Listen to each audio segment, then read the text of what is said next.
السلام علیکم ورحمۃ اللہ وبرکاتہ۔ Good evening to all my dear brothers and sisters. آج ہم اس ویڈیو میں سائیکالوجی کا جو سلیبس ہے اس کے بارے میں ڈسکس کریں گے، اور اس کے ساتھ ساتھ گروتھ اینڈ ڈیولپمنٹ یعنی concept of growth and development, اس سے ایک سوال پوچھا جاتا ہے۔ اگر آپ اس ویڈیو کو دیکھیں گے یا پھر آپ کے پاس میں لکھی ہوئی نوٹس ہے یا پھر بک ہے، اگر یہ کانسیپٹ آپ اچھے سے سمجھ جائیں گے تو آسانی کے ساتھ 1 مارکس آپ حاصل کر سکیں گے۔ تو چلیے ہم ویڈیو شروع کرتے ہیں، لیکن اس سے پہلے دیکھیں یہاں پر T S TET 2022 psychology for paper 1 اور پیپر 2، یعنی پیپر 1 اور پیپر 2 دونوں کے لیے یہ ویڈیو کافی مفید ہے، اہم ہے۔ میں اس لیے بول رہا ہوں کہ یہاں پر آپ دیکھ سکتے ہیں کہ ٹیچر ایلیجیبلٹی ٹیسٹ جو ہے پیپر 1 کا سلیبس ہے۔ یہاں پر آپ دیکھ سکتے ہیں کہ psychology child development and pedagogy, یہاں پر پیپر 1 کا سلیبس میں آپ کے سامنے یہاں پر اسکرین پر رکھا ہوں۔ آپ دیکھ سکتے ہیں کہ دونوں کا تقریباً، یعنی یہ پیپر 1 کا سلیبس آپ کے سامنے، یہ دیکھیں پیپر 2 کا سلیبس، یعنی 2022 کا سائیکالوجی کا سلیبس ہے، یعنی پیپر 1 یہ رہا آپ کے سامنے، اور پیپر 2 یعنی دونوں کا سلیبس تقریباً سیم ہے۔ تو ظاہر سی بات ہے کہ یہ ویڈیو پیپر 1 اور پیپر 2 دونوں کے لیے کافی اہم ہے۔ اور پہلا جو ہمارا ٹاپک ہے concept of growth and development, دیکھیں نمو اور نشو و نما، ان دونوں میں کافی سارا فرق ہے، لیکن کئی ویڈیوز ایسے نظر آ رہے ہیں، یعنی نمو اور نشو و نما ان دونوں کو ڈفرینس بتانے کے ساتھ ساتھ یہاں پر نمو یعنی گروتھ کو نمو نہیں بلکہ نشو و نما کر رہے ہیں، اور نشو و نما کو گروتھ کر رہے ہیں۔ اس میں کنفیوز نہ ہوئے، بلکہ آپ اچھے سے ذہن میں رکھیں، نمو مینس گروتھ، نشو و نما مینس ڈیولپمنٹ۔ نمو کو بالیدگی بھی کہتے ہیں، آپ بالیدگی کو یاد رکھیں، نمو کو یاد رکھیں، اس کو ہم گروتھ کہیں گے، اور ڈیولپمنٹ کو ہم نشو و نما کہیں گے۔ تو چلیے concept of growth and development اس کے بارے میں ہم جانیں گے۔ پہلے ہم جانیں گے کہ گروتھ کسے کہتے ہیں۔ یہاں پر دیکھیں کسی مرد میں عمر کے اعتبار سے واقع ہونے والی جسمانی تبدیلیوں کو نمو کہتے ہیں۔ یہاں پر یہ رنگ ہے، یہاں پر نوٹ کر لیجیے کہ کسی انسان میں، یہاں پر انسان آنا چاہیے تھا، یہاں پر صرف مرد دیا گیا ہے، اس میں عورتیں بھی ہیں، سب ہیں۔ یہاں پر کسی انسان میں عمر کے اعتبار سے یعنی ایج کے اعتبار سے جو تبدیلیاں واقع ہوتی ہیں، کون سی تبدیلیاں؟ جسمانی، یعنی جسمانی تبدیلیاں جو واقع ہوتی ہے اس کو ہم گروتھ کہیں گے، بالیدگی کہیں گے، نمو کہیں گے۔ اس کو آپ اچھے سے ذہن میں رکھیں کہ کسی انسان میں عمر کے اعتبار سے یعنی ایج کے اعتبار سے جسمانی جو تبدیلیاں ہوتی ہے اس کو گروتھ کہتے ہیں، بالیدگی کہتے ہیں۔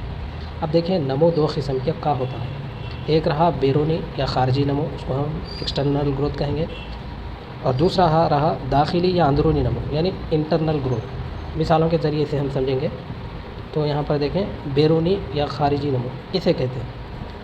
اس نمو کے تحت جسمانی بناوٹ اور ظاہری اعضاء میں تبدیلی ہونے والے یعنی تبدیلیاں جو ہوتی ہیں، یعنی ظاہری اعضاء میں جو تبدیلیاں ہوتی ہیں اس کو ہم بیرونی یا خارجی نمو کہیں گے۔ مثال کے طور پر دیکھیں قد، وزن اور حرکیاتی افعال میں تبدیلی وغیرہ۔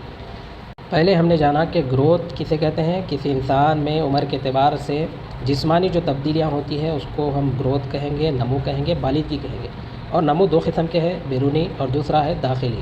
تو بیرونی یا خارجی نمو، اس نمو کے تحت جسمانی بناوٹ، ظاہری اعضاء میں تبدیلیاں جو واقع ہوتی ہیں اس کو بیرونی یا خارجی نمو کہیں گے۔ مثال کے طور پر قد رہا، وزن اور حرکیاتی افعال، اسی کو ہم بیرونی یا خارجی نمو کہتے ہیں۔ اب دوسرا یہاں پر دیکھیں داخلی یا اندرونی نمو۔ اس نمو کے تحت فرد کے اندرونی اعضاء جیسے دل، معدہ، گردے، دماغ میں ہونے والی تبدیلیاں شامل ہوتی ہیں، یعنی یہ ظاہر آنے والے، یہ ظاہر نہ آنے والے، یعنی داخلی یا پھر کہیں گے اسے اندرونی۔ مثال کے طور پر غدود اور عصبی نظام میں تبدیلیاں وغیرہ۔ اس کے بعد ہم ڈیولپمنٹ کے بارے میں دیکھیں گے۔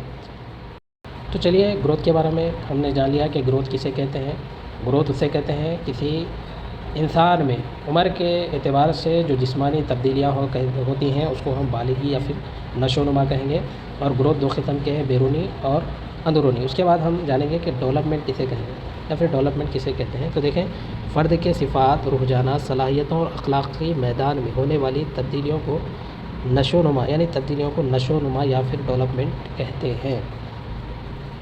یعنی فرد کے صفات، رجحانات اور صلاحیتوں میں جو تبدیلیاں ہوتی ہے، اخلاقی میدان میں جو تبدیلیاں دیکھنے کو ملتی ہے، اسی کو ہم ڈیولپمنٹ کہیں گے، اسی کو ہم نشو و نما کہیں گے۔ تو چلیے گروتھ اور ڈیولپمنٹ میں کیا فرق ہے ہم دیکھیں گے۔ دیکھیے انسان کے جو دور حیات ہے، انسان کی جو زندگی ہے، یہ زندگی میں جو تبدیلیاں واقع ہوتی ہے اس کی پیمائش کی جاتی ہے، یعنی یہ دونوں انسان کے دور حیات میں ہونے والی تبدیلیوں کی پیمائش کے لیے استعمال ہوتی ہے۔ تاہم خصوصیات استعمال میں ان دونوں میں ایک فرق پایا جاتا ہے۔ وہ فرق کیا ہے اب ہم دیکھیں گے۔ وہ فرق دیکھیں، یعنی نمو اور گروتھ دونوں کو پیمائش کے لیے استعمال ہوتے ہیں، لیکن ان میں فرق ہوتا ہے استعمال، یعنی یہ جو خصوصیات ہے، خصوصیات کے اعتبار سے ان دونوں میں فرق ہے۔ وہ فرق کیا ہے دیکھیں۔ نمو سے مراد کسی فرد کی جسمانی بناوٹ اور ساخت میں ہونے والی تبدیلیاں ہوتی ہیں، یعنی نمو سے مراد کسی فرد کی جسمانی بناوٹ اور ساخت میں جو تبدیلیاں واقع ہوتی ہے اسی کو ہم گروتھ کہیں گے، بالغی کہیں گے۔ ہم نے پہلے ہی پوائنٹ میں جانا تھا کہ کسی انسان میں عمر کے اعتبار سے جو جسمانی تبدیلیاں ہوتی ہے اسی کو ہم کیا کہیں گے، گروتھ، بالغی کہیں گے۔ مثال کے طور پہ ہم نے جانا تھا کہ قد، وزن اور حرکیاتی افعال۔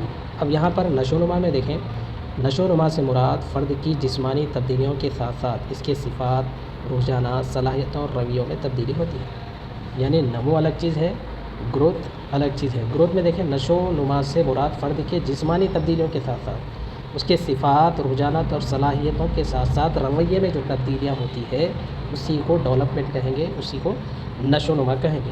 دوسرا پوائنٹ دیکھیں، نمو کی راست پیمائش کی جاتی ہے، یہ نمو کی راست طور پر پیمائش کر سکتے ہیں۔ مثال کے طور پر ہم دیکھیں گے کہ یہ ویٹ، یعنی خد کا اور وزن کا دونوں کا ہم ایک پیمائش کر یہ بتا سکتے ہیں کہ یہ اتنا اس کا ویٹ رہا، یہ اتنا اس کا وزن رہا۔ لیکن یہاں پر نشو و نما میں دیکھیں، نشو و نما کی راست پیمائش نہیں کی جا سکتی، بلکہ مشاہدے کے ذریعے اندازہ لگایا جاتا ہے۔ صرف یہ اندازہ لگا سکتے ہیں کہ یہ اتنا ہو سکتا ہے، ہو سکتا مینس اندازہ لگایا جا سکتا ہے، یعنی اس کی راست طور پر پیمائش نہیں کی جا سکتی، بلکہ راست طور پر پیمائش گروتھ کی جا سکتی ہے، نشو و نما کی نہیں کی جا سکتی۔ ان دونوں میں یہ اہم پوائنٹ فرق رہا۔ اور تیسرا پوائنٹ دیکھیں، یہ ایک مقداری تبدیلی ہے، چینج ان کوانٹٹی ہے۔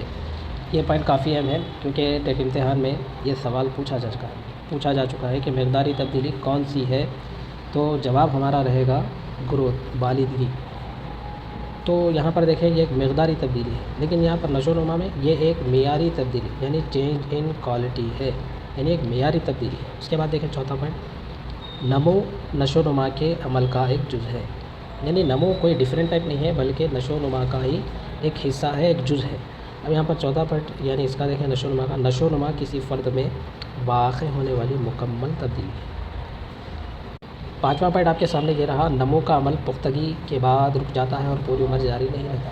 نمو کا جو عمل ہے پختگی آ جانے کے بعد رک جاتا ہے۔ مثال کے طور پر رہا آپ کا ایک ہائٹ، یعنی ایک ہائٹ جو ہے عمر تک بڑھتی ہے، اس کے بعد ہائٹ بڑھنا رک جاتی ہے، یہ اسی کو ہم گروتھ کہیں گے۔ لیکن نشو و نما میں دیکھیں ڈیولپمنٹ میں یہ ایک مسلسل عمل ہے جو پیدائش سے لے کر موت تک جاری رہتا ہے، یعنی ایک ایسا عمل ہے جو پیدائش سے لے کر مسلسل موت تک جاری رہنے والا عمل ہے، یعنی آپ کے فیلنگ، تھنکنگ ایک جیسے نہیں رہتے بلکہ چینجز ہوتے رہتے ہیں۔ اس کے بعد دیکھیں انفرادی اختلافات کم پائے جاتے ہیں، ڈیولپمنٹ میں دیکھیں انفرادی اختلاف کے امکانات زیادہ ہوتے ہیں۔ تو چلیے آگے بڑھتے ہیں۔ اس کے بعد دیکھیں فرد کے سر سے لے کر پاؤں تک ہونے والی جسمانی تبدیلی کو نفسیات کی زبان میں سیفیلوکیڈل کہتے ہیں۔ اس کو آپ اچھے سے ذہن میں رکھیں، یہ بھی پوائنٹ پوچھا جا چکا ہے۔ فرد کے سر سے لے کر پاؤں تک جو جسمانی میں تبدیلیاں ہوتی ہے نفسیات کی زبان میں اسے سیفیلوکیڈل کہتے ہیں۔ اس کے بعد دیکھیں نمو کا انحصار بڑی حد تک توارث یعنی ہیریڈیٹی پر ہوتا ہے، جبکہ نشو و نما کا انحصار توارث اور ماحول پر ہوتا ہے۔ یعنی نمو کا جو انحصار بڑی حد تک توارث یعنی ہیریڈیٹی پر ہوتا ہے، جبکہ نشو و نما کا انحصار توارث کے ساتھ ساتھ ماحول پر بھی ہوتا ہے۔ اب توارث کیا ہے وہ دیکھیں گے ہم۔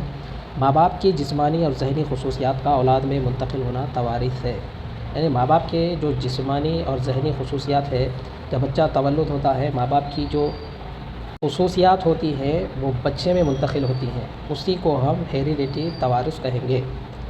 اگلا پوائنٹ دیکھیں، والدین کی خصوصیات ان کے بچوں میں منتقل ہونے کے عمل کو توارث کہتے ہیں، جیسا کہ جسمانی، ذہنی اور دوسری فطرت یعنی فطری خصوصیات میں بچے اپنے والدین سے ملے جلے ہوتے ہیں، یعنی بچے میں تقریباً ایسے جسمانی، ذہنی اور فطری صلاحیت ہوتے ہیں جو اکثر یعنی زیادہ تر ماں باپ سے ملے ہوئے ہوتے ہیں۔ اس کی وجوہات کیا ہوتی ہے؟ اس کی وجوہات یہاں پر یہ رہی، انسانی خلیے میں کروموزومز کی تعداد 46 ہوتی ہے۔ یہ کافی اہم پوائنٹ ہے، انسانی خلیے میں کروموزومز کی جو تعداد ہے وہ 46 ہے۔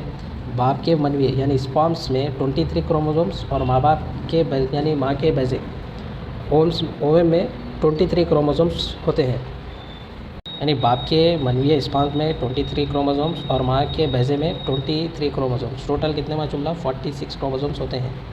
نر زواجے اور مادہ زواجے کے ملاپ سے جفتہ تیار ہوتا ہے، جس کو ہم اردو میں جفتہ کہیں گے اور انگلش میں زائگوٹ کہتے ہیں۔ اور دیکھیں یہاں پر ہر کروموزوم پر جینس پائے جاتے ہیں۔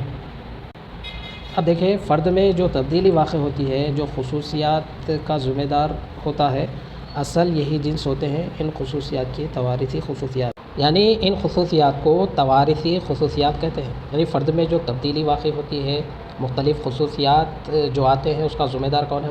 جنس ہے۔ ان خصوصیات کو توارثی خصوصیات کہتے ہیں۔ تو چلیے آگے بڑھیں گے۔